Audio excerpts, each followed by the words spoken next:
Sup, freaks? This episode was brought to you by our good friends at CrowdHealth. CrowdHealth is here to help you reimagine how you pay your healthcare costs, how you take care of your healthcare. CrowdHealth is not health insurance. It's actually trying to get more and more people to walk away from the health insurance industry because it's an opaque black box where you throw money in, you don't really know what's going on with it. You don't know how your healthcare costs are being negotiated on your behalf by the health insurance companies.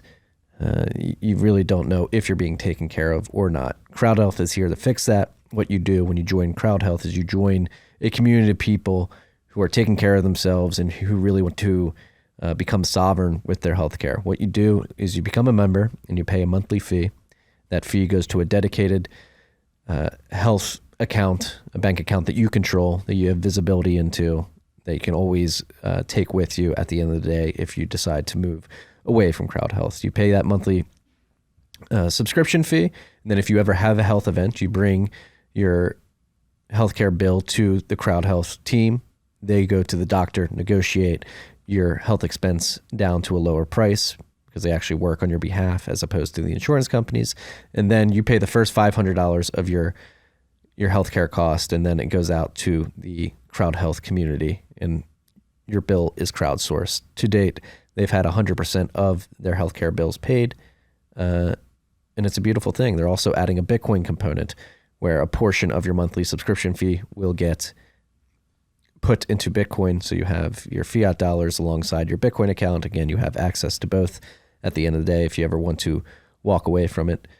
But again, it helps you lower your healthcare costs because they're there to negotiate on your behalf. It's a much more personal experience instead of calling a 1-800 number. When you become a CrowdHealth member, you have a dedicated health advocate who is the same person throughout your time with CrowdHealth, who's going to walk you through everything you need to do and make sure that you're getting the best care that you can get that you can possibly get. Go to joincrowdhealth.com/TFTC. The first 1,000 members of the Bitcoin community are going to get, using the code TFTC, are going to get $99 a month for the first 6 months of their healthcare, of their CrowdHealth cost. So go check this out. Me and my family, we use CrowdHealth. We've decided to opt out of the traditional health insurance industry. Again, it's very opaque. I feel like it doesn't really take care of us. So come join us in the CrowdHealth community. Use the code TFTC.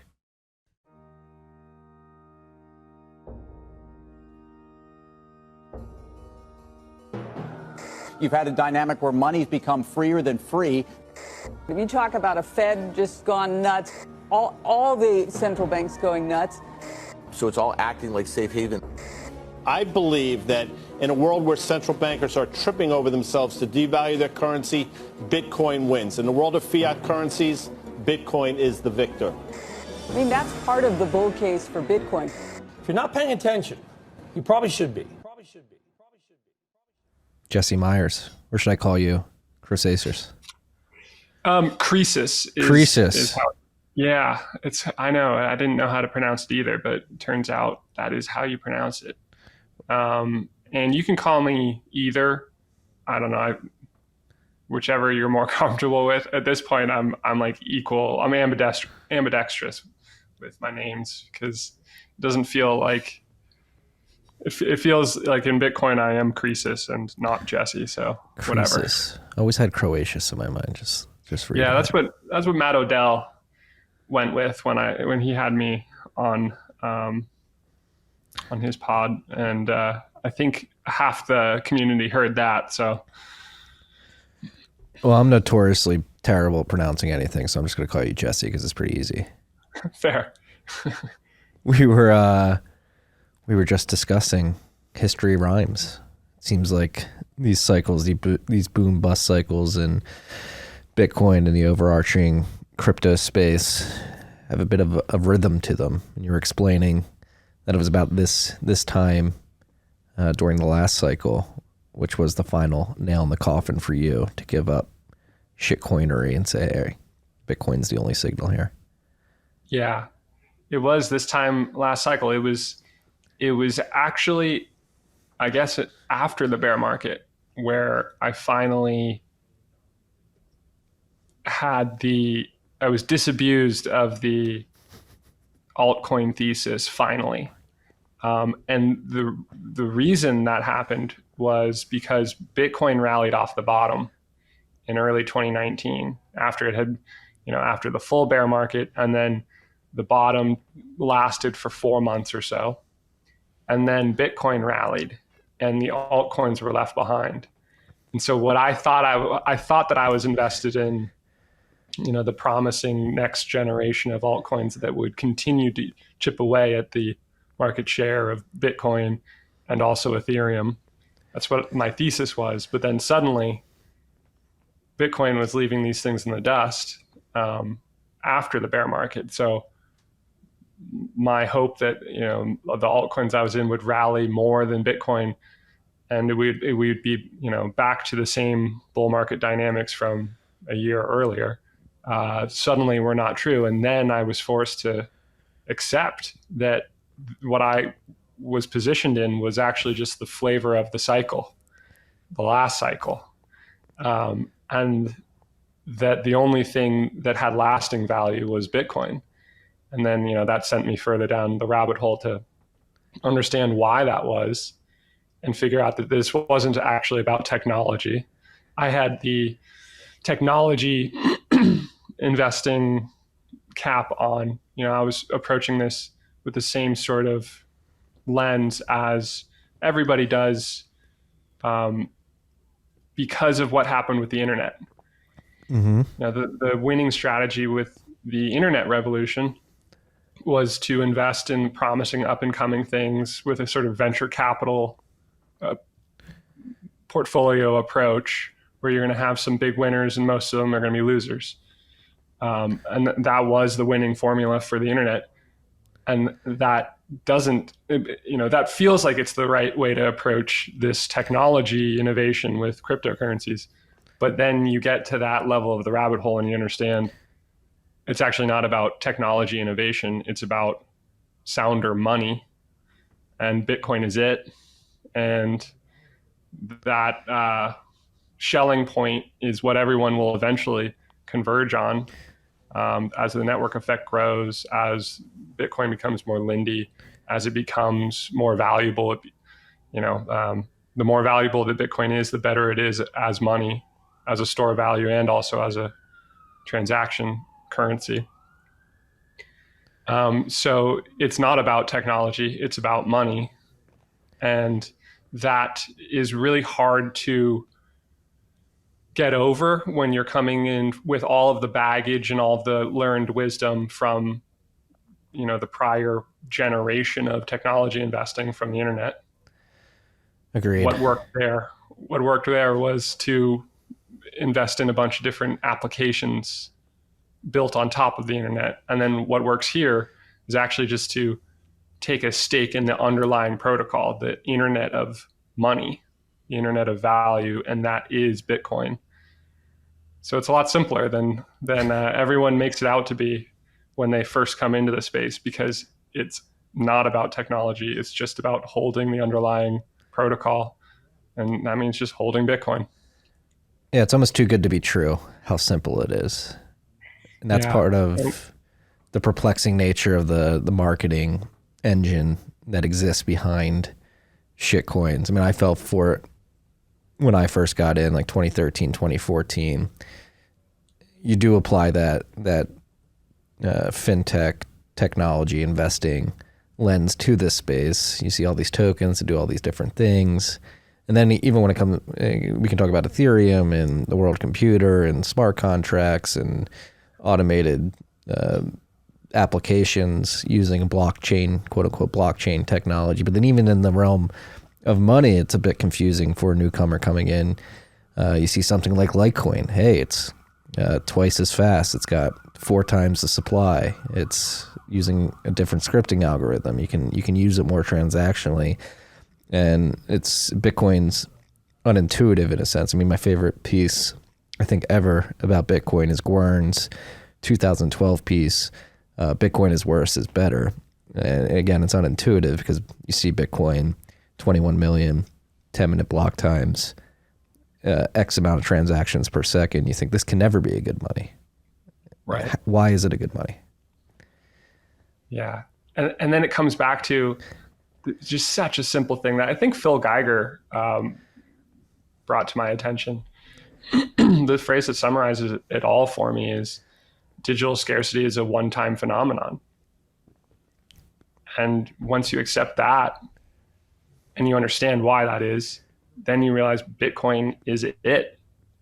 We had one shot at this, and luckily it nailed it. You could maybe find some parameters at the margins that could have been done better with Bitcoin.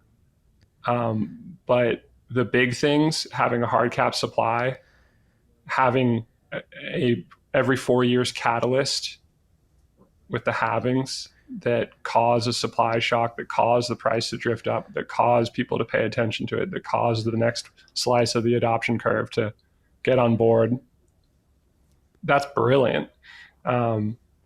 So thank goodness that Satoshi got it right in the ways that matter, because you can only create a system of digital scarcity once.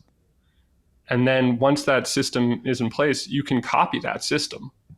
So, I think about it as like this little island or like a bubble that in the digital landscape where everything can be copied and pasted, suddenly you have this circle where inside of that system, you can't copy and paste, but you can copy and paste the system itself.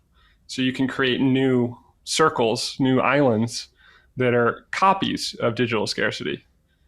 And obviously the marginal cost of creating a copy of digital scarcity is nothing. So you can create an infinite number of them. And that's what we've seen with altcoins.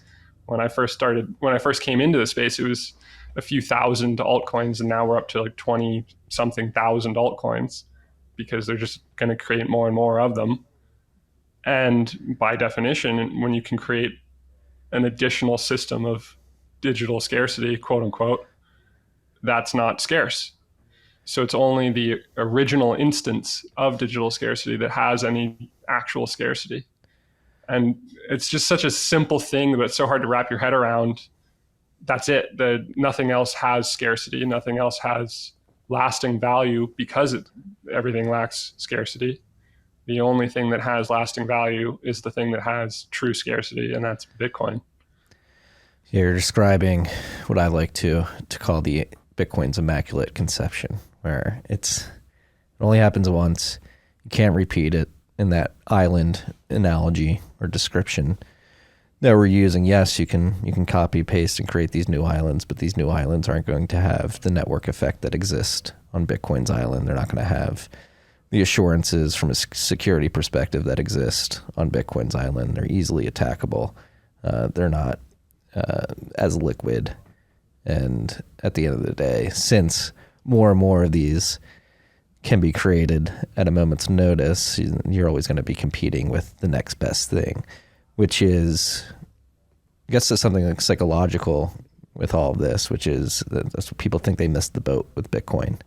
And they're like, oh no, since I missed the boat with Bitcoin, it's trading at $17,000.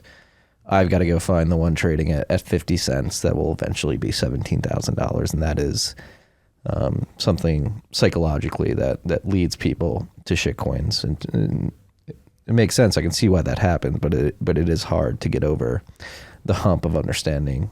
Number one, we're still relatively early if Bitcoin is going to do what we think it's going to do. And number two, the chances of any of its competitors replicating what it has done with its immaculate conception are actually zero. Right. So you're fighting a losing battle from the beginning.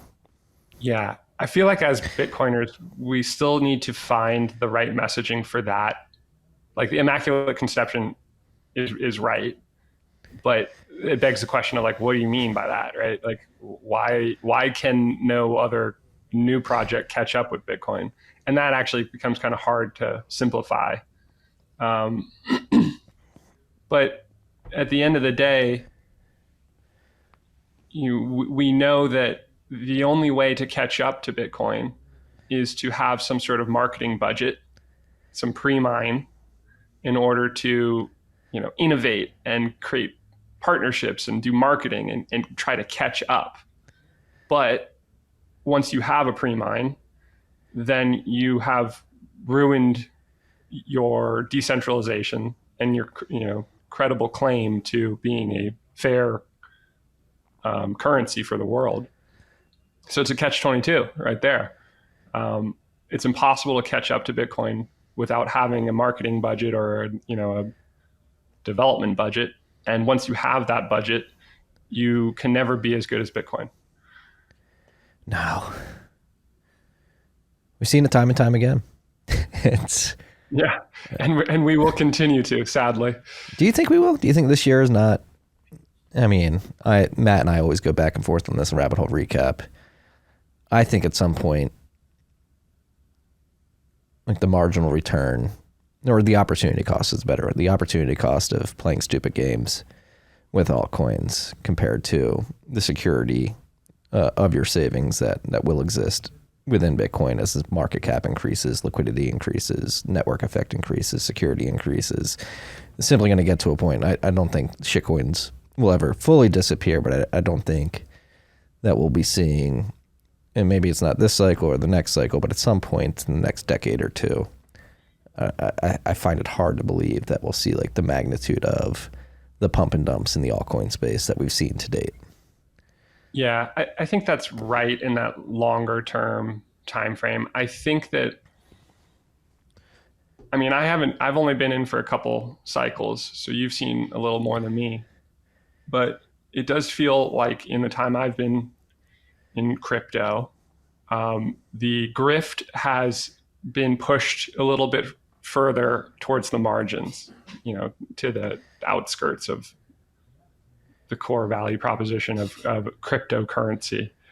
And by that, I mean that, it felt like in 2016, 17, Ethereum arrived and promised greater functionality. So it was sort of attacking Bitcoin based on the premise of like doing more than Bitcoin. And that got a foothold in the market that's still hanging in there, but I think is based on deceit and fraud from the get-go. And that will fade away in time, I think. But, the premise there was doing more than Bitcoin. And that now the latest round of altcoins feels more like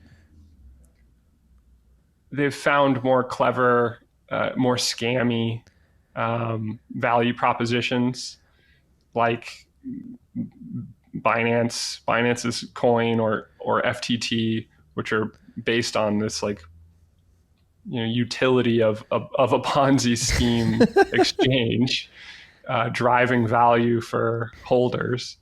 And that's inherently way more scammy and snake oily than something like Ethereum, which is promising greater functionality, even though that itself was over-promising, under-delivering, and also rooted in fraud because it passes the Howey test, which is to say it's a security from day one, and shouldn't be allowed to continue according to the securities frameworks that we have in place as a country. Anyway, I think that trend of altcoins trying to create hype and a value proposition for themselves at the margin will continue to be more and more at the margin. And I think that that's kind of the analog that I think of is snake oil salesmen on the Western frontier, in the 1800s in America. The scammers and grifters that found ways to extract money from pioneers and the early settlers of areas through their traveling shtick. And as the American West frontier continued to develop, there's less and less place in those societies for the grifters to like extract value. And so I think that that's just kind of what we have to go through as a culture who's still trying to understand and incorporate digital value and what that means and who should be trusted in that world. And so as we continue to make progress with that culturally, there will be less and less room for grifters to con newbies and part them from their money. Yeah. I mean, the exchange token meme is going down pretty quickly with FTT, obviously blowing up. It seems that BNB may be in some trouble too. I believe they stopped allowing Binance users to use BNB as collateral yesterday on their platform, which isn't a promising sign. That's something that doesn't exude confidence in the token. Funny, they probably didn't stop themselves from using BNB as collateral for borrowing, if FTX is any indication, because FTX used FTT as collateral for their borrowing. Pretty incredible new development in the Ponzi-nomics of crypto. Yeah, and it's hilarious because these people, particularly SBF, was going on podcasts just earlier this year explaining how Ponzi schemes are actually good business models. They're very overt with their scamming. That clip of him talking about you put money in the box and now everybody thinks there's value in the box and you can take money out of the box. Ridiculous. That will go down as one of the most remarkable podcasts of all time. I remember he blocked me over a year ago for calling him out on his bullshit, but I remember that coming out. Just like, oh, this guy's still around, and he's literally going on a Bloomberg podcast telling people that Ponzi's are good businesses. There were signs, freaks. There were signs that something was wrong. He was telling you that he was building his business on Ponzi's. I feel like one of the things that keeps tricking people in crypto is that we're unprepared for the level of grift and what it looks like, what these cons look like. I think that Ethereum was rooted in a con, founded on that, and Vitalik has total confidence and enough intelligence, cleverness, and also guile to not only convince his audience that he has real value, but I think the key here is that he believes it himself. And I think that's like a common thread with a lot of the grifters or scams that go belly up with crypto. You know, they truly believe they're bullshit. Yeah, they believe they're bullshit. And I think that's the case with, not only with Ethereum, but also with Cardano or, these enigmatic leader characters who tell you with fervent confidence that their product is great. And, I think we saw that with Celsius. Mashinsky was adamantly bashing Bitcoin maximalists and doing it with enough convincing rhetoric that I think the casual person who's accustomed to a world where people are professional and don't lie, hear these adamant proclamations of integrity and they believe it. And I think that's the common thread that keeps screwing over people in crypto, is believing these polished con men that are different from how we think of con men, because we think of con men as people who know they're conning. And I think the problem with crypto is so often these people these enigmatic leaders delude themselves into thinking they've created real value. And so they're conning people, but they've conned themselves too, and they believe it. And that's an extra dangerous combination. Agreed. And you always find like the wonderkind like Vitalik paired with a business-minded con man who probably does know it's bullshit, but is willing to push the grift because they see the the gains that can be made on the back end. You have Joe Lubin, Vitalik, Jen McCaleb's another one. Him and Dan Larimer have teamed up a bunch. Hawkinson, I think he's got a bit of both. I think he may believe some of his bullshit, but deep down he knows. Cardano and all the shit coins he started are not going to change the world in any material capacity. And then you have like Richard Hart, who's just an overt snake oil salesman loser. Right. And that one's easier to wrap your head around because it's so clear that he is extracting value. He's literally it's flaunting it. Yeah, right. He's quite proud of how much money he's taken from the people he can convince to believe him and follow him like some sort of cult leader. There's these little rules of thumbs, like we talked about, how if you have a marketing budget, then you can't ever best Bitcoin. Similarly, if you have a leader, anyone, particularly an enigmatic, confident leader, you have a problem there too, because you are centralized. You have a leadership, and you can't compete then with a decentralized protocol of value like Bitcoin. Agreed. And this gets to another point. I mean, not only are these grifters pulling in the layman, I mean, with FTX and Ethereum even, we found that they've successfully conned individuals who would otherwise be deemed to be competent capital allocators.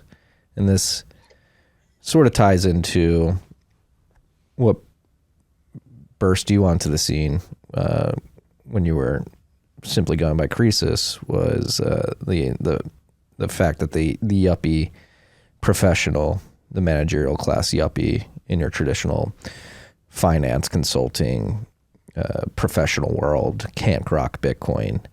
But it seems like this time around, especially a part of that class has been completely enamored with the grift and pulled in to crypto thinking it's the next big thing. Yeah. It is a little sad how evergreen that article is going to end up being. I just wrote, I wrote that in summer 2020, why the yuppie elite dismissed Bitcoin, because where my background is coming from, I'm got an MBA from Stanford. I worked at Bain & Company as a management consultant. These are kind of your elite, creme de la creme sort of background. And when I fell down the Bitcoin rabbit hole and was trying to convince all of my friends that they should pay attention to this too, that there was like, holy cow, it might take a little bit of learning to figure out why there's value here, but it's the most important asset of the 21st century once you dig just a little under the surface. I was shouting that from the rooftops, and not only was nobody paying attention to me, they were dismissing it with a borderline hostile reaction. And so I wrote that article to try to, for my own, from my own experience, try to put an explanation to it. Like, why is this the case? Why does it seem like the people who should know the most about money and finance seem to be the quickest to write off Bitcoin as some kind of scam? And as you know, the conclusion of it was that it's not just about intelligence that matters, but the real driver, the differentiator between the Bitcoiners and your typical MBAs or Wall Street finance types is the degree to which they have trust in the system. And that means trust in the dollar, trust in the Fed, trust in the corporate America system that we have in place in general. And the Bitcoiners are smart and distrusting. And the typical MBA is smart and trusting. And that's so viewing Bitcoin from very different worldviews. And that gap seems to be, to me, the reason why my MBA friends just cannot see Bitcoin and don't see the value of it and write it off as a scam because they think the dollar is fine. And they've never really thought about it, really. But they've spent a lot of time learning about business and working in finance. And so they think they know a lot about money. And when they're presented with Bitcoin, it immediately strikes them as scammy or this can't possibly work because where's the authority? That kind of rationalization. And so they can't see it. And obviously the Bitcoiners, in order to see the value of Bitcoin, need to value decentralization and the fact that there is no authority issuing Bitcoin and putting backing it in any kind of way, in the way that the U.S. government backs the dollar through the U.S. military. So yeah, that I think that's the driver that we all deal with when we're talking to our personal networks about Bitcoin. And I think that by and large, the more plugged into business and finance, and the longer that somebody has been a part of the system, the more resistant they are to Bitcoin. And unfortunately, that seems to be a fairly evergreen phenomenon, and it'll take us a long time to onboard the whole adoption curve.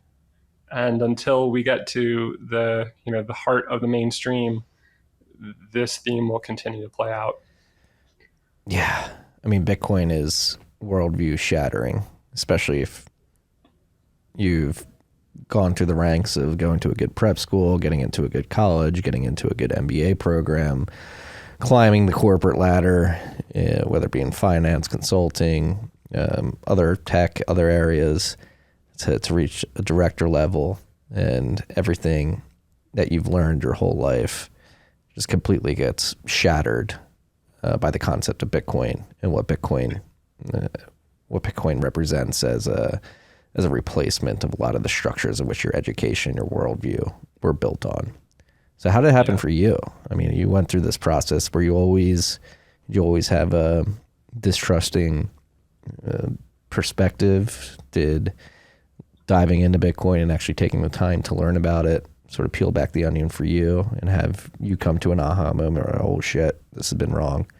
I may have... Yeah, it took a while. It was a meandering path that led through altcoins. It started in altcoins and led through altcoins. And it required a great deal of trauma in altcoins before I was receptive to the Bitcoin thesis. Sort of like in biology, you can convince cells to take up this or that segment of DNA by exposing them to trauma, heat shock usually, and only then are they receptive to taking up what's in their environment. Anyway, that was a random tidbit from my bio days. But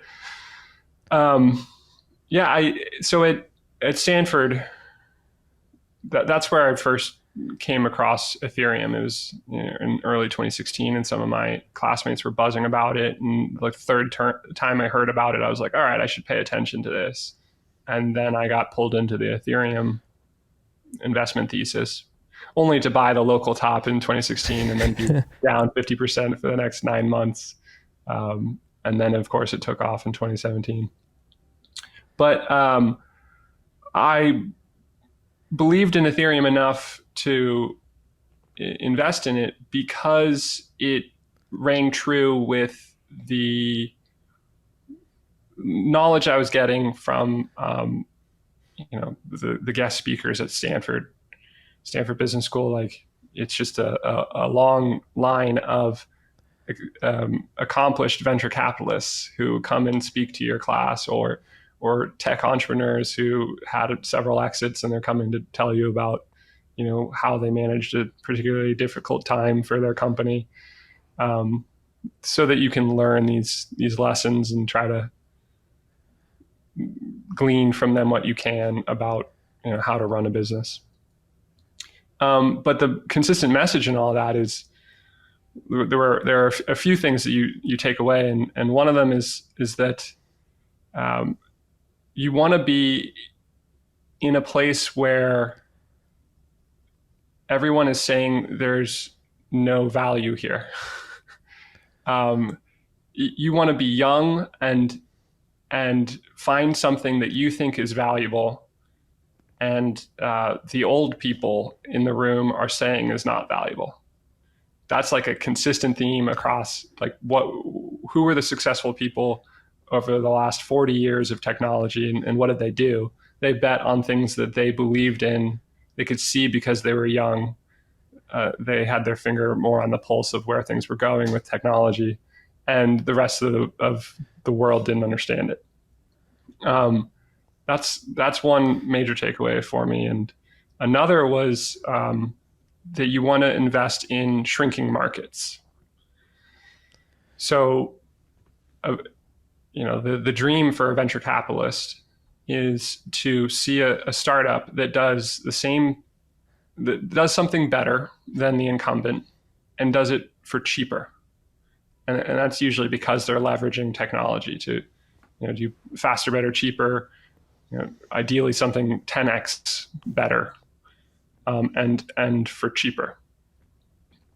And so if you find that product is going to chip away at the incumbent position because it's better and it's cheaper. And in doing so, that shrinks the market because the amount of money that is being spent on the same functionality is now less. So you're shrinking the market. But that's what wins with technology. And so you want to be there. And then, I was in that frame of mind and then exposed to Ethereum, and that was kind of my backdoor into Bitcoin. But the promise of any cryptocurrency is to disintermediate, so get rid of some of the fee takers in the middle of transactions. Why is your credit card is charging the merchant 2%? Why, when you can do that for next to nothing with a cryptocurrency? So obviously there's some value there. And then of course, the boomers out there don't like the idea of cryptocurrencies because they can't touch it. And so they immediately distrust it because they can't hold it in their hands, they can't see it. And at the same time, like our generation, we grew up on the internet. Like, in middle school, we were on AOL Instant Messenger chatting with people. And so our entire formative years were spent on the internet. It makes more sense to us that you can have digital value. You can trust it too. So that's where you want to be. And I guess that's a long backstory for why cryptocurrencies piqued my interest. Of course, then it was Ethereum, and I was still applying the internet revolution idea of looking for innovation, that magical buzzword that you're trained to look for. And it would take me some time to figure out that it's not about innovation; it's about sound money here. But I think that those were that's kind of the backdrop for why I was interested in this thing, and why I just had a sense that this was the area for our generation to do well.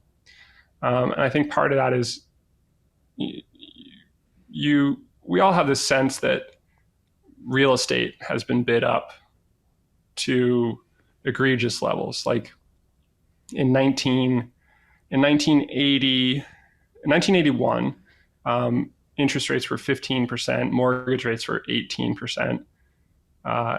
And boomers love to tell you about how ridiculously high their mortgage payments were when they've got their first house in 1981.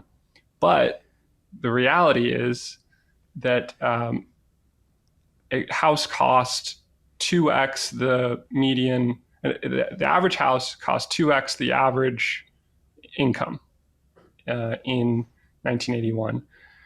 2x. And now the average house costs 10x the average income in 2022. And the mortgage rates are a little lower, but that gap in affordability is very real. So that's it's a 5x relative growth in the valuations of real estate. And we all have the sense that market has been bid up to a point where there's probably not much room for growth, and in fact, I think is destined to lose ground relative to commodities over the coming years. On that point, I think it was 1980, Peter Thiel had a great slide earlier this year about, in 1980, the total value of all the gold in the world was $2.5 trillion. And the total value of all the equities in the world, all the stocks, all the stock markets in the world was $2.5 trillion. So they were at parity 40 years ago. And since then, gold has gone to 10 to 12 trillion dollars, and equities have gone to $100 trillion. So now equities are 10x gold. So it's been 10x relative growth versus gold. And I think that, when I think about that dynamic and where we've come from, and that was in the context of 1980 was at the end of the 70s stagflation. Gold had outperformed because that's the asset that you want to hold during high inflationary periods. Since that 15% interest rate peak in 1981, we've trended down to zero with interest rates and have effectively had 0% interest rates the last decade or so. And that jacks the valuation of every financial asset in the landscape to crazy levels, because you're screwing with that denominator in your discounted cash flow equation. When your discount rate is 0%, it jacks up the prices of everything. So looking forward, we're now a year into this new inflationary era. And I think we have a decade plus. I think it's worse than the 70s, because we now have debt to GDP of 130%, which 51 out of 52 times that has happened since 1800 led to a default for that nation. The one exception being Japan, and they're frankly circling the drain right now because of what they're having to do to defend their balance sheet. So these levels of national debt always lead to a default of some kind, soft default most commonly, meaning printing a bunch of money to get out of it. So that's what we're going to do. We're going to print a bunch of money and soft default on our debt. And the asset class that you want to hold in that period is the asset class that did well in the 70s, which was hard money. And back then it was gold. And right now it's gold, but also Bitcoin. And then there's all these other reasons why Bitcoin stands to gain more because of its increasing scarcity, the fact that it's misunderstood still, and the fact that it's starting from a very small valuation of currently under 400 billion, and gold is 10 trillion.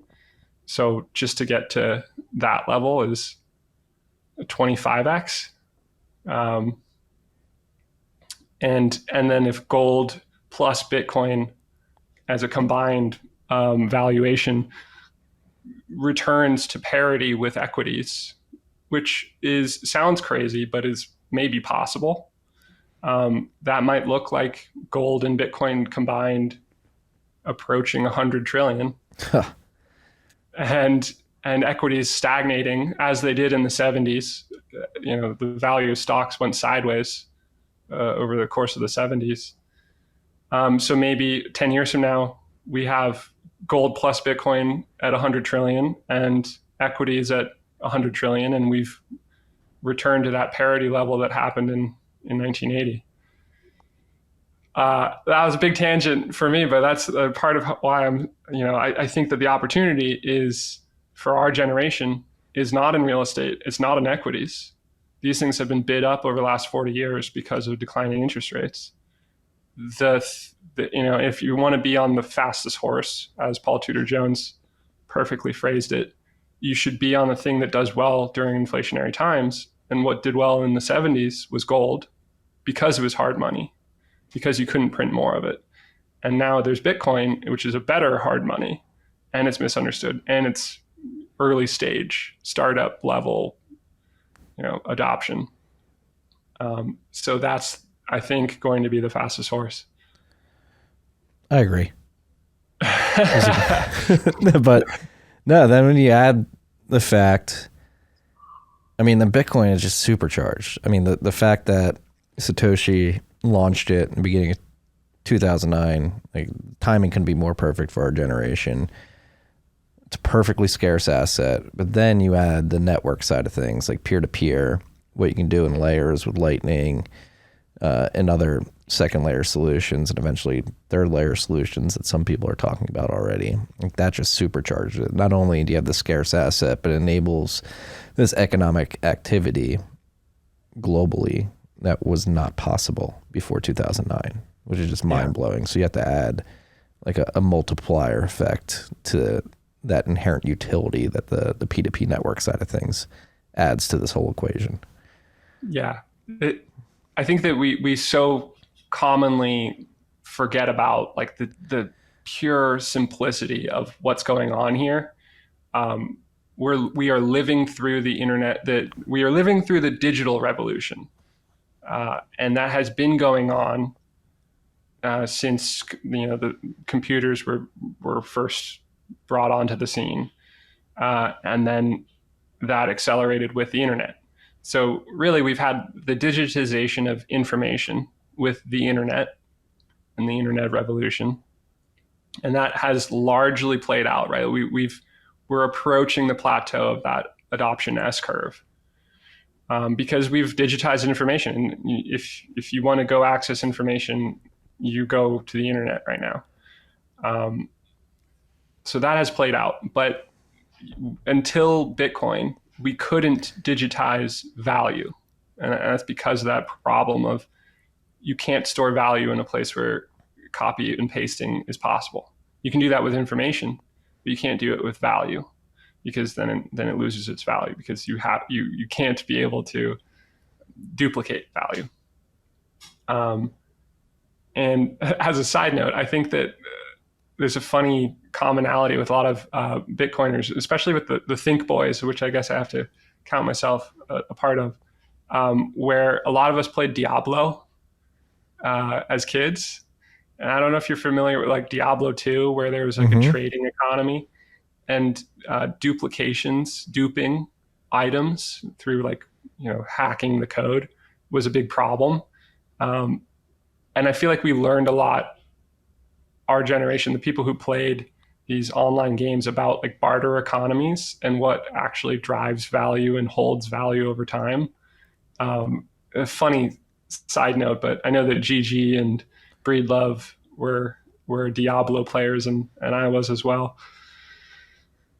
Yeah. Duping. That's why Vitalik started Ethereum.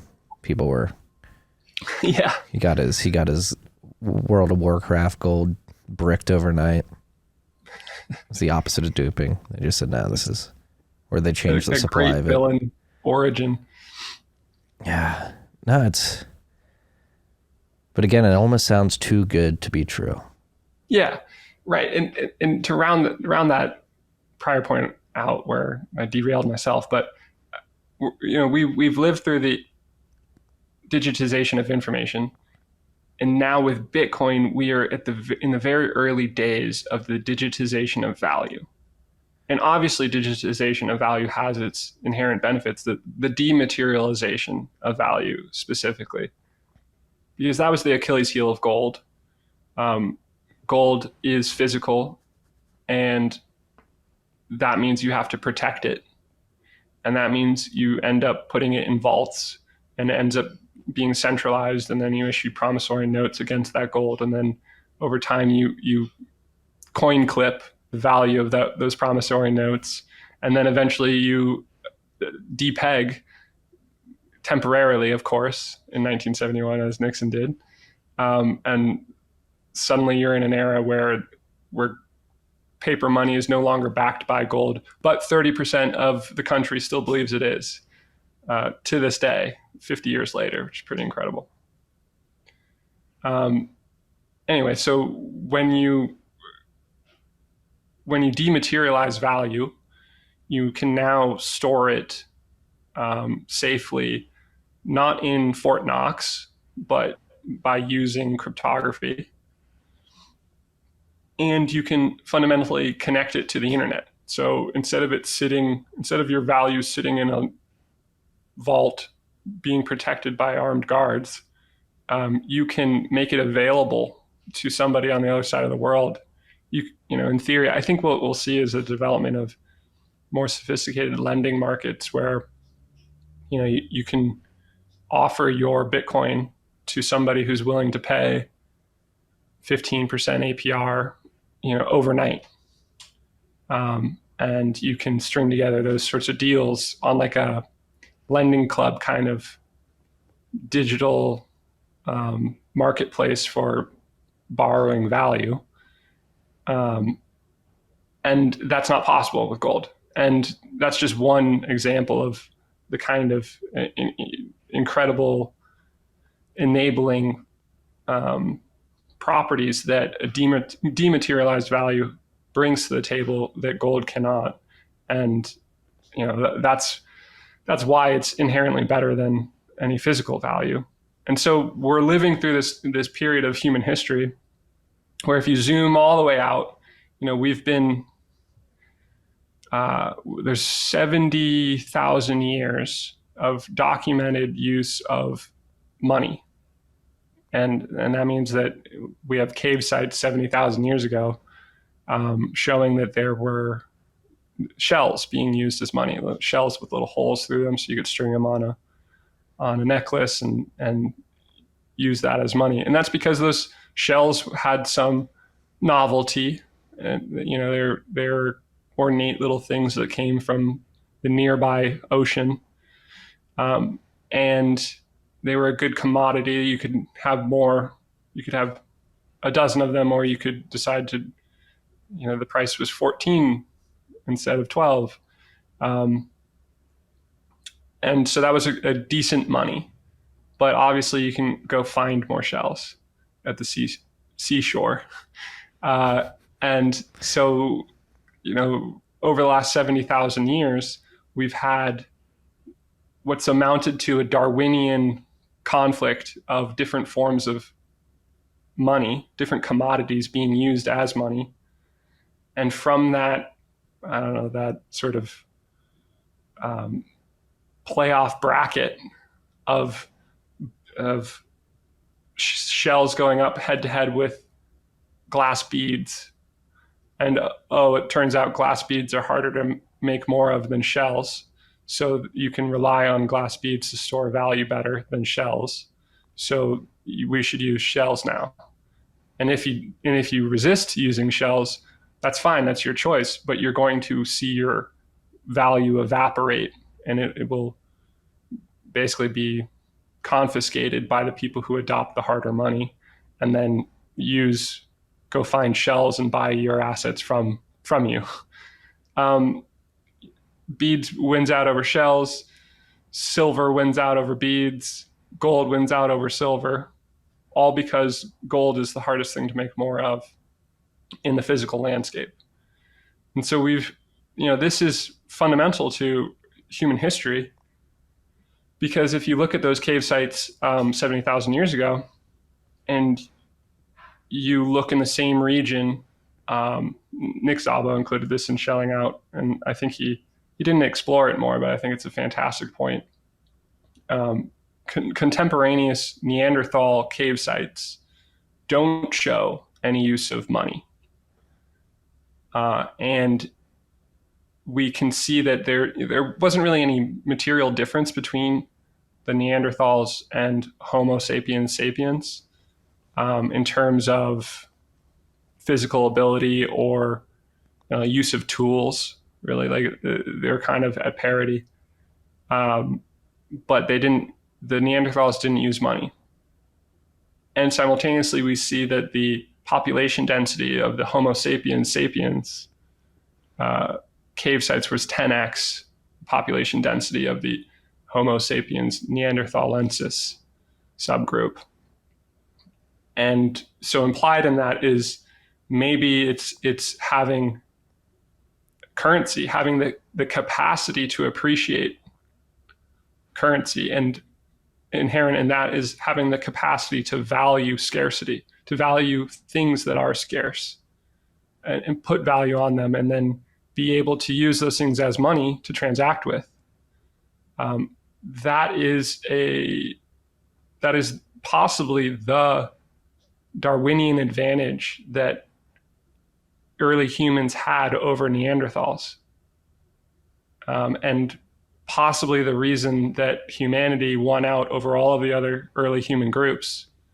So to appreciate scarcity and to be able to understand scarcity and put value on it might be the defining human characteristic. And now, 70,000 years later, we are living through the singular moment in time where value goes from the analog world and goes through this process of digitization and will henceforth be digital. So we are living at the most auspicious of all times when you're talking about humanity's relationship with value. Yeah, it's crazy. And this goes back to the yuppie elite. And it's weird because, like, the way you just described it, I mean, you mentioned the Neanderthals and the sapiens were at parity when it came to tools in terms of manipulating the natural world to produce things that would make them more productive.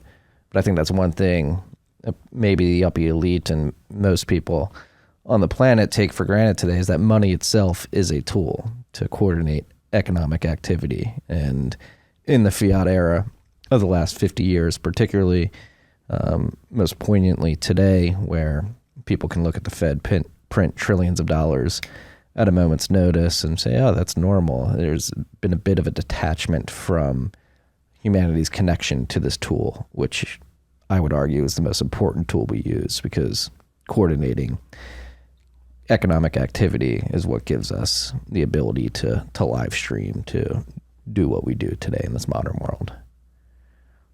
Yeah. I think this was one of the hardest final pieces of the Bitcoin thesis for me to accept. It involved having to tear down my existing worldview in order to entertain that this sort of more cynical take on the state of the world is true. But obviously, for everyone who's read the Bitcoin Standard, you know that he spends a fair bit of time bashing modern culture, sort of the erosion of what was great on the gold standard, the proof of work, and the quality of craftsmanship that inherently comes from holding a currency that is inflating at a rate less than the growth of the economy, which is to say net deflating. So you get more for less over time, and that helps create a flywheel of increasing quality with all goods and craftsmanship. And that thesis was hard for me to accept, because that inherently means that since 1971, at least, the world has been getting worse in terms of the quality of goods. And that's a sort of sad conclusion to come to, and is also at odds with the massive growth in the quality of technology goods.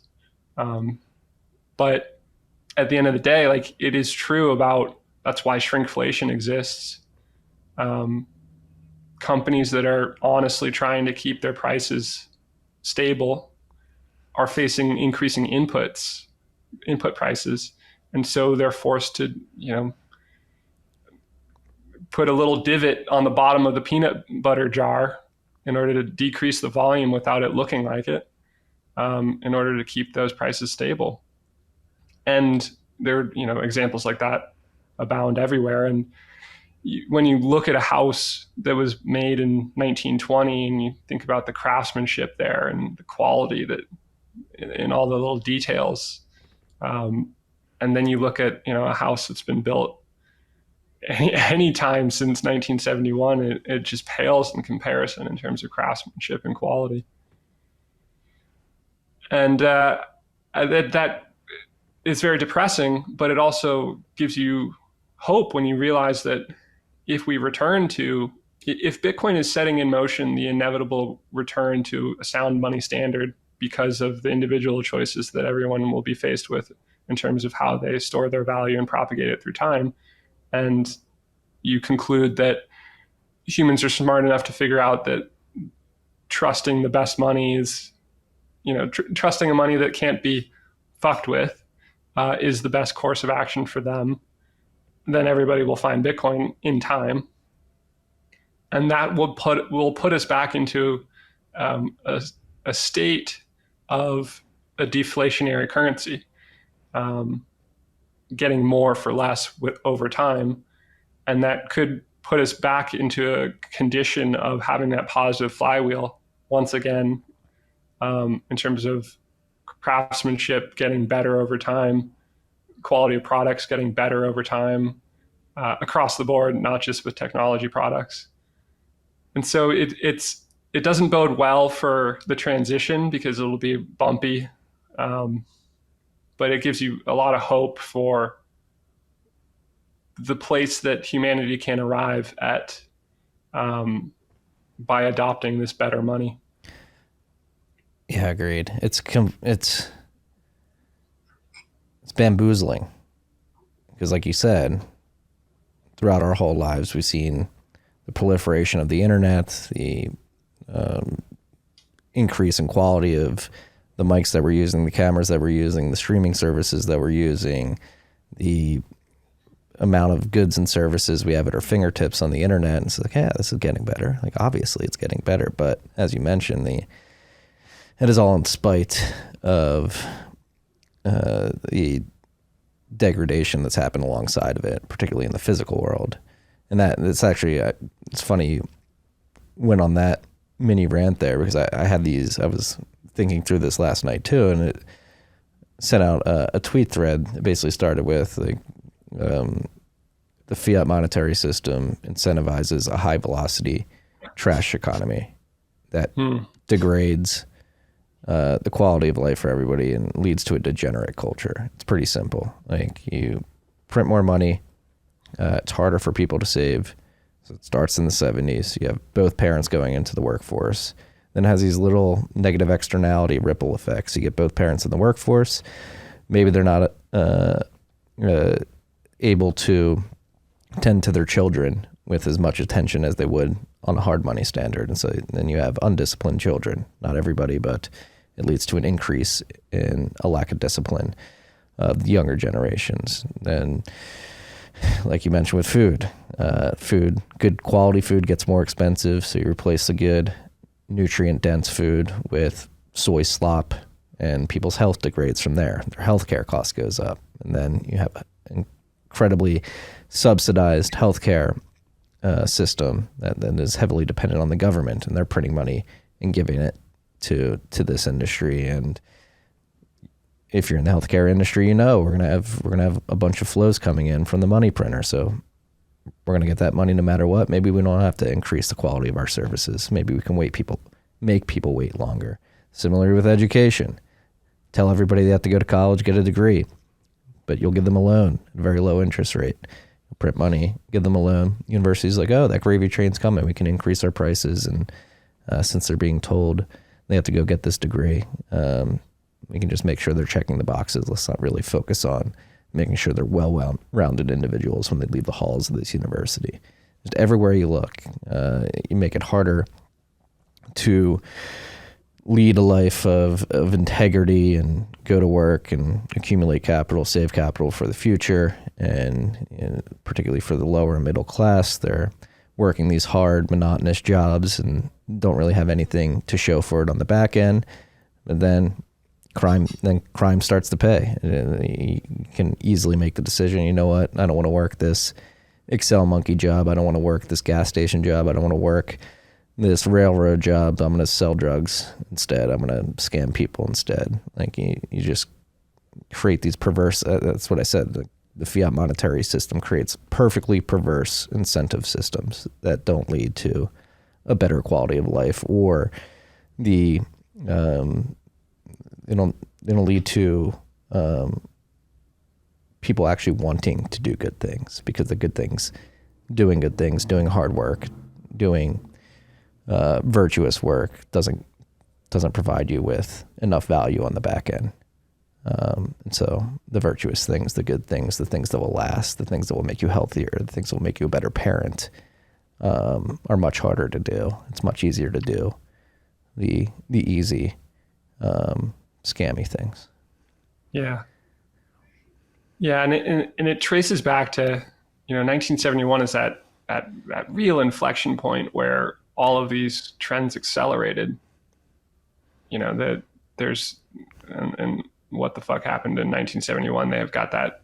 I think their first graph is just an incredible,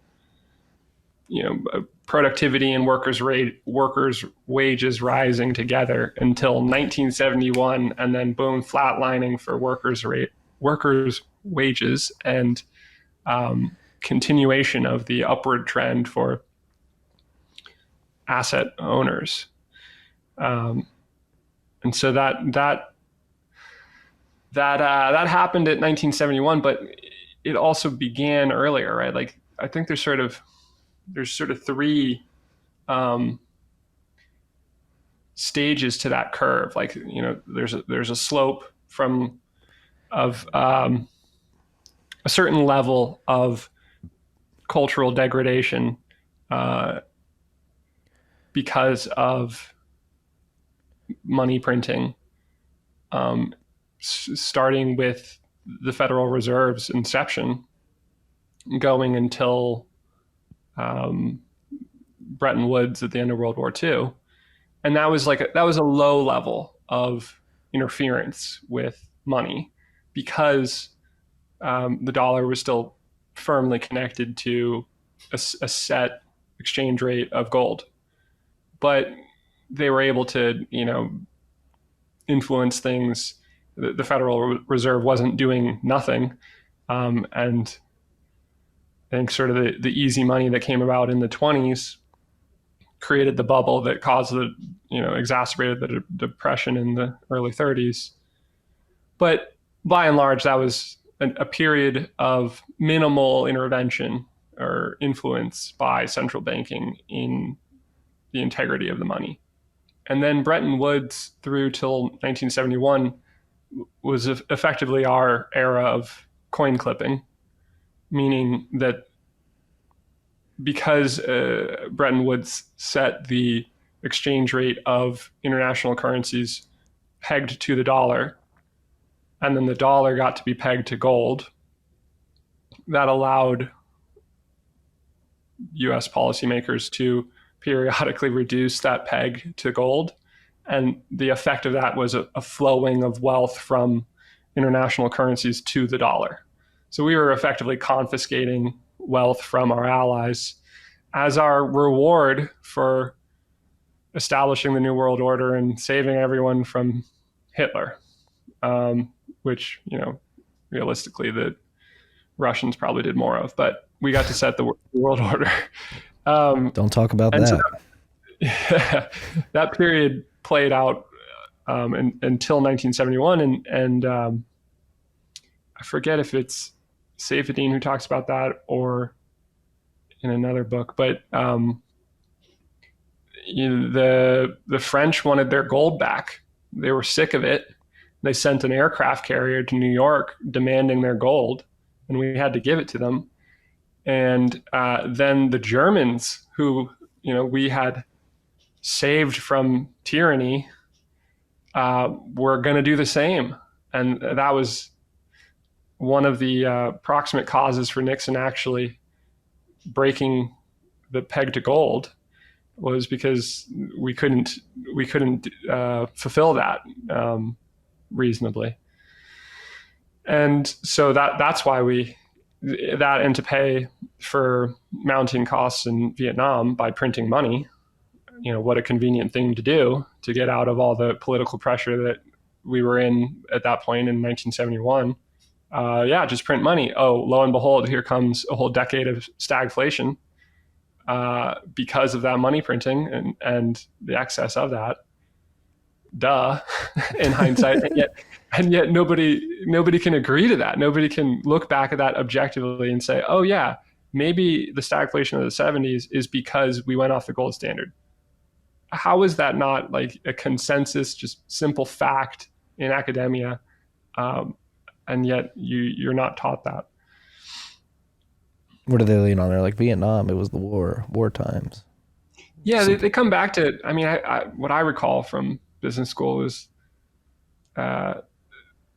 supply and demand, which is the same, panacea that they're trotting out now to explain inflation in the wake of $10 trillion of U.S. money printing and $20 trillion globally in quote unquote response to the COVID pandemic. But really that crisis started before COVID arrived, when in late 2019, the reverse repo market was showing signs of strain. There was a crisis coming, and then they happened to have COVID arrive and be a perfect cover for printing a ton of money. And now they're surprised and claiming that it's supply and demand issues that are driving almost double-digit inflation in the U.S. that they admit to. I think double-digit inflation, if you look at the 1980 basket of goods that used to be included to calculate CPI, that inflation rate is at like 15 or 16% right now, not the 8% that is the official new basket of goods. So they've managed to obfuscate that, despite everyone watching this. There's no reason why people can't use their brains to bring attention to the fact that inflation, if you use the 1980 basket, is much higher than the inflation that you're being told is happening today. And yet nobody's doing it. And I don't know if that's some function of, there's the skeptical interpretation, the cynical interpretation of, well, they're deliberately suppressing that message. But I think I take a little bit more generous or forgiving stance. And I think it's just that we have so marginalized Austrian economics that the only economists out there are Keynesian. And so it's an echo chamber of Keynesianism that was sort of established 100 years ago and has perpetuated till today. So there isn't a competing school of thought, and it's not the fault of people today. It's the fault of people 100 years ago, and that was malicious, I think. But I think it's genuine ignorance now. They just picked up the baton and they're running with it without reflecting on Keynes's comment that doesn't matter what happens because I'll be dead. Saying that, not really thinking about the generations to come after him, which is us. And we have to deal with the implications of the policies that he put forth. And go ahead. One of the most shocking numbers that I've come across this year let's see if I can remember all the pieces here, but a year ago, the U.S. unfunded liabilities was 157 trillion. Oh yeah, I saw you tweeting about this. Yeah. And now it's 170 trillion.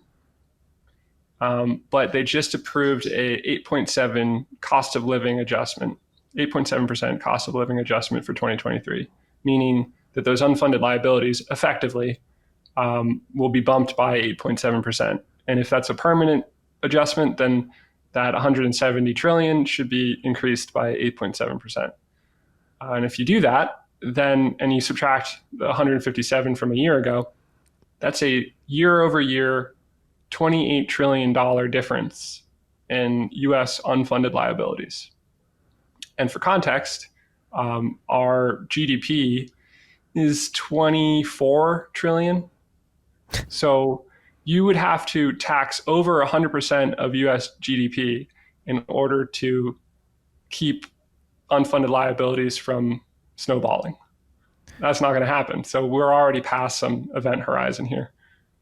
Yeah, and that's, I actually read about it last night at the event too. Another part, I don't know if they're technically labeled as unfunded liabilities, but the interest payment on the debt in this high interest rate environment is attained, I believe, as of the end of November, $766 billion, which is catching up to the military budget. And then next you have Social Security and the Medicare, Medicaid. So the interest on the debt alone that we have to pay is reaching points where it's getting on parity with our military budget annually. And then when you think about that, it's quite scary. If you look at the interest rate payment chart, it's like approaching hockey stick territory. And it's quite impossible. It's literally impossible. It's mathematically impossible. But and that's where soft default comes from. There's no other way. And I think one can make the strong argument that the soft default has to start at some point in 2023, considering the market conditions that existed throughout this year. We have stock markets crashing, Bitcoin crashing, real estate crashing. So you have a lot of people who didn't make money in the speculative markets this year. They're going to write those down as losses. So you don't have the capital gains tax revenue. You don't have nearly as much revenue as you had in 2021, the year after markets screamed and people were making a shit ton of money. And so when you talk about the revenue the government's going to bring in come tax season next year, it's going to fall well short of where it was this year and last year. And then you have a really obvious gaping hole in the revenues you have coming in, the liabilities you have to look forward to. Yeah, the if I recall, the tax receipts for 2021, record tax receipts because of the bull market in equities and everywhere, driving capital gains, was $4 trillion. And yet we still ran a $1 trillion deficit. So we spent $5 trillion. And that's with the best ever tax revenue for the government. And now, and that was with 0% interest rates. So the interest you were spending on $30 trillion of national debt was zero. And of course now that is ticking upwards. If it was to get to the current inflation rate of 8%, well, that wouldn't be enough. The way that Volcker handled inflation in the end of the 70s was to set interest rates meaningfully above inflation. And if we were to do that today, that would mean having to set like a 10% interest rate. And it would take a while for the national debt to roll over into 10% interest rate conditions. But the result of that would be on $30 trillion of national debt, you're spending $3 trillion a year in interest expense when recently we were spending zero.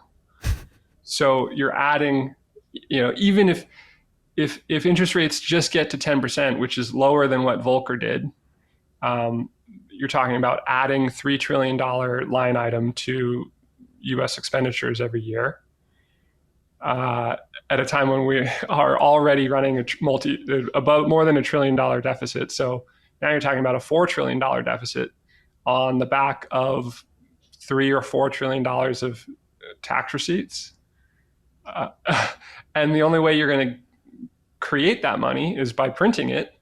And because you've eroded the position of U.S. Treasuries as a reliable store of value, nobody else is going to buy it. So you're putting that on the Fed's balance sheet. So the only way to pay this interest expense is going to be to print a bunch of money and further erode the value, the store of value properties of the dollar, the desirability of the dollar. So then you have to print more. Exactly. There's your debt spiral, and there's no way out of it. The only way out is to soft default. I was wrong, however. I told all my investors that I was looking at this math a year ago, and I was like, I just don't see how the Fed can raise interest rates. It just mathematically doesn't make sense. And of course, that's what they've done. And I still don't know if it's because they genuinely have deluded themselves into thinking they can do what Volcker did when Volcker had 25% debt to GDP and we have 130% debt to GDP, meaning that Volcker could afford higher interest expense because there wasn't much debt to pay. So I don't know if they've deluded themselves into genuinely thinking they can do that, or if this is a short-term gambit that they're playing of like, okay, let's do a strategic, tactical interest shock to try to bring down inflation, in which case they've sort of succeeded, but they've probably already set in motion kind of business cycle contraction that will lead to a serious recession, if not depression. And that's if they stop right now, which they're not going to do because they're going to tail off. So they're going to keep adding, but less and less.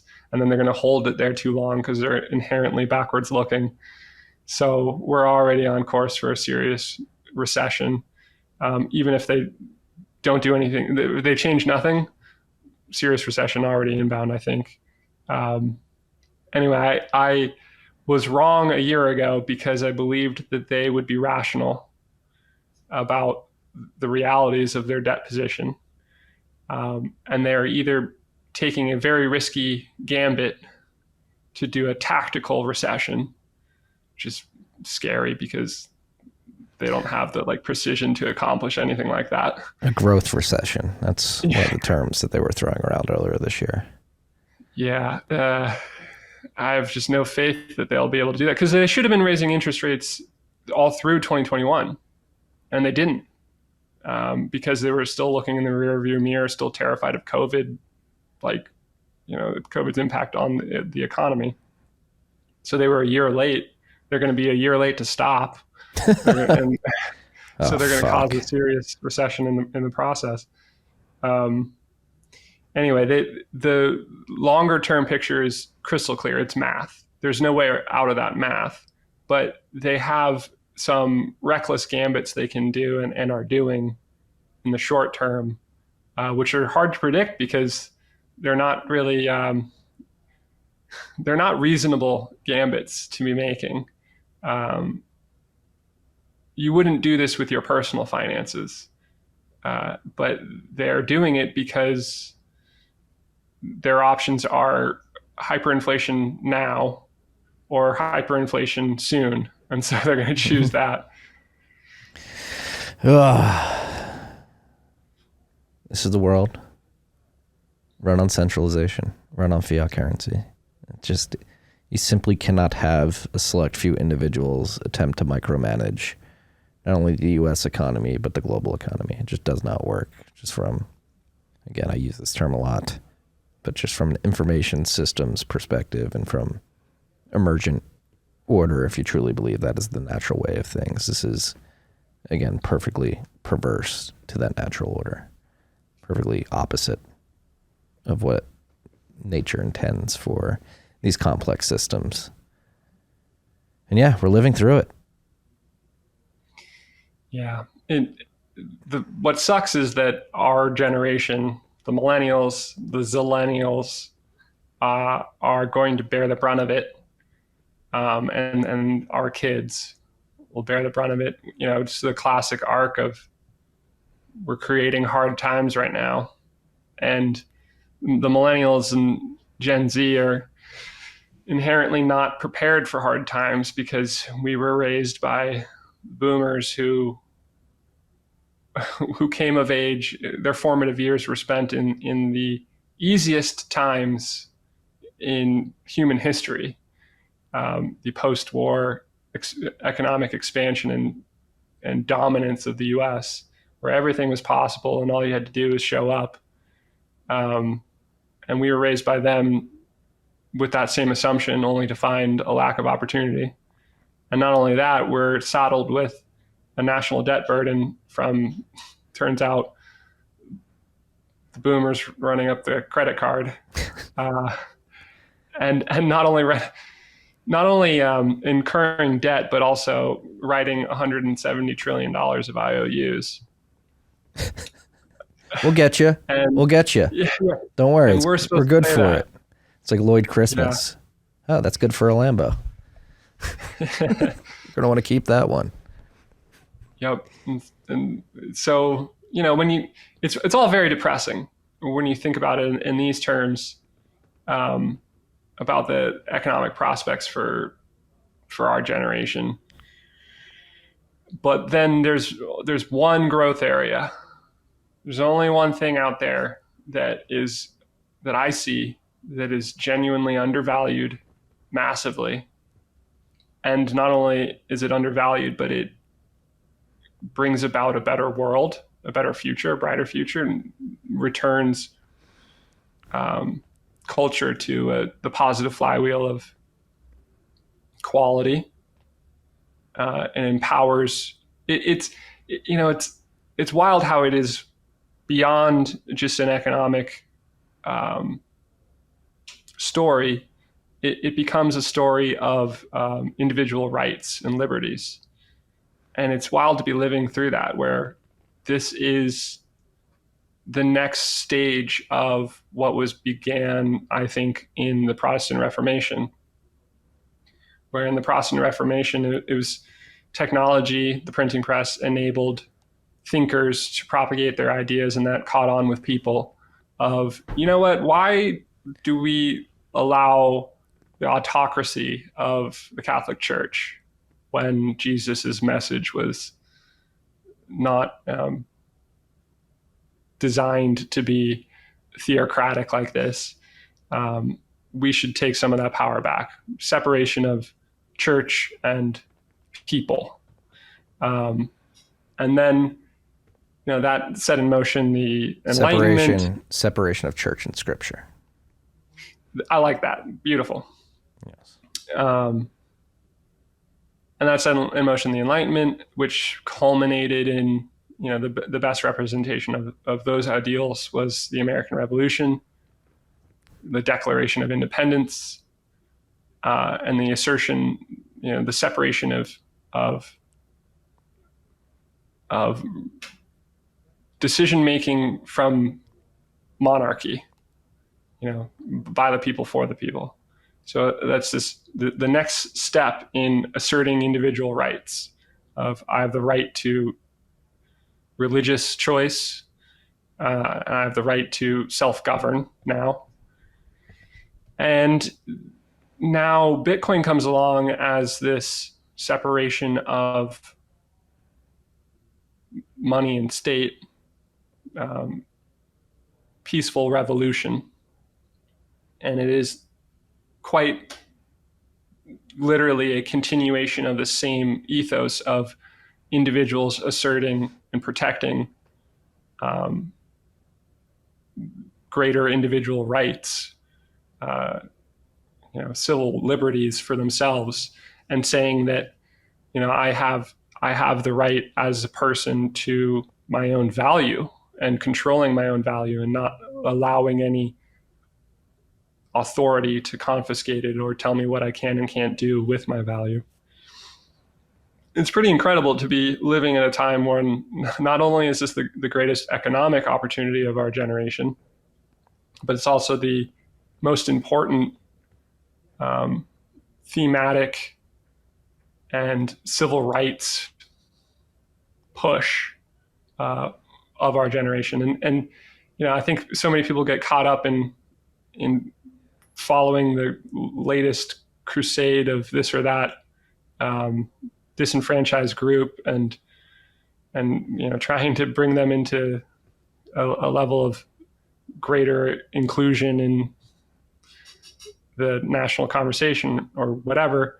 But this supersedes that. This is for all people. It's not just a marginalized group that we're trying to bring greater rights to. This is about empowering every individual on the planet to save money in a money that cannot be diluted and confiscated through money printing. It's a pretty powerful time. It's a beautiful thing. It's a beautiful thing. Yeah. That's why we meet here. That's why we do this. That's why you come for number go up and you stay for the peaceful revolution. The peaceful revolution. And one thing that comes with this peaceful revolution, it's this incredible opportunity, but it also demands extreme ownership and personal responsibility, which is the topic I would like to end on for this conversation. Because as we've seen over the course of this year, the Bitcoiner mantra, not your keys, not your coins, has been proven to be incredibly prescient. Not only prescient, it's just true. Not your keys, not your coins. If you don't possess the UTXOs within addresses that you control with a private key that you possess, then you have a Bitcoin IOU. And I think, considering everything we just discussed in terms of the gravity of the situation in the incumbent fiat world and how drastic that's going to change things, and the relative low value that Bitcoin has in juxtaposition to this environment we're facing, like as more and more people get onboarded, like how imperative is it that they take extreme ownership and develop the personal responsibility of actually possessing their Bitcoin? Because we've learned if things do get as volatile due to the debt situation countries have put themselves in the future, I believe we could be looking at Celsius, BlockFi, FTX, and others as child's play compared to what could potentially happen in the future if people don't learn their lessons right now. Yeah. Yeah. And everyone has to burn their hand on the stove. And that is, I guess, one of the great parts about the anti-fragile nature of Bitcoin is Bitcoin itself as a network is anti-fragile, specifically because people step in to take advantage of opportunities when the incentives aren't, like if when the Chinese mining ban happens and hash rate drops off, suddenly everyone else on Earth has a huge incentive to step in with hash rate because the economic incentives of Bitcoin are still there. And in fact, in its sort of crisis there, the incentives are heightened. And that's how Bitcoin achieves this anti-fragile stance, is because when it's in jeopardy or in a position of weakness, its incentives are such that they, on a relative basis, are heightened. So it induces people to come in and save the hash rate from going down further because there's more incentive to mine. And I think that's true of business models on Bitcoin, based in cryptocurrency as well. When weaknesses occur, when things go belly up, there's an incentive for the next generation of businesses to be built better. And be built in a way that solves for the weaknesses of the last generation. And because there's an economic incentive to step in and take market share and build a good, solid business by doing that. And so I think that is an iterative process that will continue for decades here. Businesses built on Bitcoin will keep getting better. And that'll be a wave, a series of waves of the next generation coming up and doing something better, or setting up shop in for a use case that hasn't yet been solved for, or whatever it is. And so I think we luckily have that to look forward to, and will be part of how Bitcoin gets better and strengthens itself and further embeds itself into the fabric of finance. But you're right that there's a part of this, an implicit trade-off of, in order to not have any centralized authority dictating who owns what, individuals have to take ownership of their own security.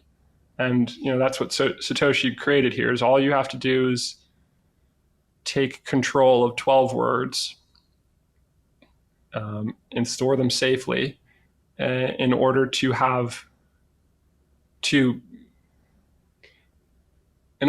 allow math to protect you. So it's a skill that everybody is going to have to learn, a simple thing of how do you protect 12 words in order to reap the massive benefits of taking control of your money out of the hands of anyone else on earth, and and now have a money where nobody can debase it, nobody can take it from you, nobody can stop you from using it any time of day or for any reason. So that's, in the grand scheme, it's the smallest trade-off imaginable. You just have to learn, like you did with email, you have to learn a new technology workflow. And that part of that is to secure 12 words. And that's a learning curve everyone's going to have to go through if they want to get off of the hyperinflation roller coaster. Your option is to just remain with the status quo. You can always do that and watch your wealth be, melt away out from under you. Or you can do the slightly hard thing and learn this new skill set and learn how to protect 12 words. It's not that hard, freaks. It's not that hard. If I can do it, any of you listening can do it. Marty, you set a low bar, so that is a good example. Jesse, this has been an incredible conversation. Where do you think we go from here? Is the contagion over yet? Oh, it's a good question. The Binance stuff is a little scary that's popped up today. We'll see there. I thought we were going to 150. We all did. Last year. We all did. And I thought we were going to get a blow off top the same way we've gotten a blow off top every post-halving bull market. We didn't. I was surprised. I thought it was going to be a blow off top to 150 and a bear market low of 50, something like that. And of course, that's not what we got. And here we are with a currently 77% drawdown from peak, which, mind you, was not a blow off top. So it could have, or maybe, to have a direct comparison with prior examples, it should have been a blow off top and it would have been a higher peak and therefore a larger drawdown to get to this point. But whatever, 77%. Last bear market from the 2017 peak to the 2018 bottom was an 83% drawdown. And the one before that was 90%, and the one before that was 93%. So each bear market has been slightly less volatile. And here we are with a slightly less volatile drawdown than the prior one. And it has been 12 months, just over. It's been about 13 months since the peak. From the 2017 peak to the 2018 bottom, it was 12 months. So the timing seems to be about right. The sentiment couldn't be worse, which is exactly how it felt at the bottom in 2018. Back then, that was my first cycle. So I allowed myself to be influenced by the prevailing bearishness. And I got caught on the sidelines I was sitting in cash partly in early 2019 when Bitcoin rallied off the bottom. So I won't be making that mistake this time. I think a lot of newbies will be making that mistake and learn that hard lesson this time. It feels like we are in the refractory period following the latest bubble, and the bubbles happen after each halving. And here comes the 2024 halving 18 months away. We're in the refractory period, which is to say probably below where we should be or will end up being going into the 2024 halving. So right now might actually be the single best time in the last 4 years of this 4-year period from the peak last year and going into the next bull market. This might be the best time to invest. And it feels like the worst time because it feels like everything is scary. And that's part of why it is probably the best time. So, I'm always too bullish. I was too bullish this time last year. But I think that there are all these signs right now that right now is an unusually good time to be bullish, in large part because it feels so bearish. Yeah, I mean, you had a tweet a couple days ago. It somewhat predicted today's pump, like a mini 5% pump that we got here. Yeah, I'm scarred from. I was making the comparison to right now feels like how it did at the bottom last bear market. We spent 4 months at the bottom last cycle, and everyone was complacent and confident that it was going lower, including me, and that's how I ended up partly on the sidelines. And then the price just kind of ticked upwards slowly until it popped. And that set off a 3x run over the following few months. And we're in the same sort of pattern right now, though we haven't spent months at the bottom yet. So I don't know. I wouldn't be surprised if in 2023 we have a 2 or 3x rally, the same way we did in 2019. Granted, that was driven by the plus token scam in China, hoovering up coins.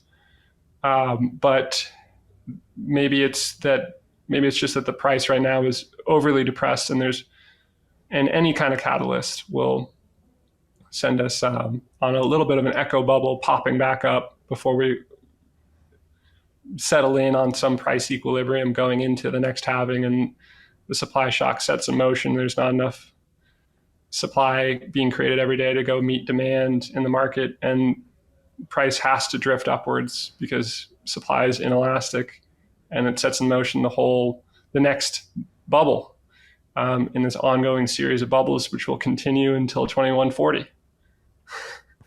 So it's a good time to be holding your Bitcoin, if not adding to it, I think. You heard it here first, freaks. 3x next year. So here's hoping. Jesse, thank you so much for this. This was a bit last minute. Talked to you yesterday. You said, yeah. This was awesome. Yeah. This was first time on here. We'll do it again anytime you want to have me rant about stuff. Oh, well, I won't be shy. So you put the offer out there. Now you can expect me to take you up on it many times in the future. Where can we find you? Croesus. Yeah, I'm on Twitter as Croesus, CROESUS_BTC. That was my pseudonym before I came out publicly a couple months ago. But as far as Bitcoin goes, I still think of myself as the Croesus Nym contributing from the shadows. So yeah, that's where you can find me. My pinned tweet has a collection of all my writings and tweet threads analyzing this and that about Bitcoin. So if you're interested, check that out. Very high signal freaks. Very high signal. Go follow Croesus, Jesse, whatever we're calling him these days. Thanks, Marty. Thanks. I was going to say, enjoy the rest of your afternoon. Thank you. And I'm sure I'll be talking to you at some point in the future. I know we will. Peace and love, freaks. Tiki!